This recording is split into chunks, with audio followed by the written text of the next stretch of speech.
എല്ലാ കാര്യമായിട്ടൊന്നും പറയാനില്ല. എന്റെ നാളത്തെ ചടങ്ങുകളുടെ ടൈമിങ്സ് ഒക്കെ ഇപ്പം ഔദ്യോഗികമായിട്ട് പറഞ്ഞു. ഞങ്ങൾ ഇന്ന് ഇവിടെ നിൽക്കുന്ന എല്ലാവർക്കും വലിയ ഒരു നഷ്ടമാണ്. അദ്ദേഹം ഒരുപാട് നിലപാടുകളിൽ ഉറച്ചു നിൽക്കുന്ന, നിലപാട് ഉറക്കെ പറയണമെന്ന് പറയുന്ന ഒരു തലമുറയെ മുഴുവൻ ചിരിപ്പിച്ച, അതിനുശേഷമുള്ള തലമുറയും നവമാധ്യമങ്ങളിലൂടെ ചിരിപ്പിച്ചുകൊണ്ടിരിക്കുന്ന ഒരു വലിയ അതുല്യനായ കലാകാരനാണ്. ഞങ്ങളുടെ കലയിലുള്ള എല്ലാവർക്കും ഉള്ളൊരു വലിയ നഷ്ടമാണ്.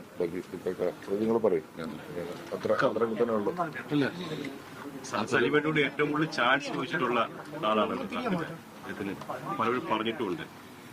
അല്ല, ഞാൻ സലീമിന് വേണ്ടിയിട്ട് ഞാൻ ചോദിച്ചത് സിനിമയ്ക്ക് വേണ്ടി. ഞങ്ങള് 10-30 വർഷമായിട്ട് ഒരുമിച്ച്, അതായത് ഓഡിയോ കാസറ്റിൽ നിന്ന് തുടങ്ങിയ ബന്ധമാണ്, സിനിമയിൽ നിന്ന് തുടങ്ങിയ ബന്ധമല്ല. പിഷാരടി ആണെങ്കിലും ഞങ്ങളെല്ലാവരും ഓഡിയോ കാസറ്റിൽ നിന്ന് തുടങ്ങി സിനിമയിലെത്തി.